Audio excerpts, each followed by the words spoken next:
Out of everyone who worked at the Countess of Chester Hospital, Tony Chambers was the one at the top, the chief executive of an NHS trust where a nurse was attacking babies in the neonatal unit. Lucy Letby will never be released from prison after she was convicted of murdering and attempting to murder babies in her care. Mr Chambers started his evidence with an apology to the families and was then asked about his culpability. It's really, really difficult to answer that question. I suppose it's just that is the failure, that we just didn't see it. On reflection, the communications with the families could have and should have been better. As the accountable officer for the trust, I must take some responsibility for that,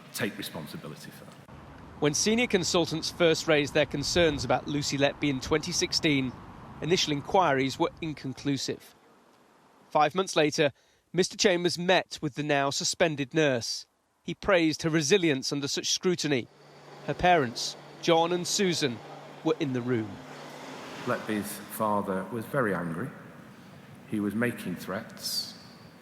He was making threats that would have just made an already difficult situation even worse by threatening GMC referrals for the doctors. He's threatening guns to my head and all sorts of things.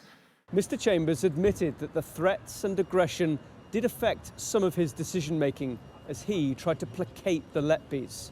In another meeting, he told their daughter, "Don't worry, Lucy, we've got your back."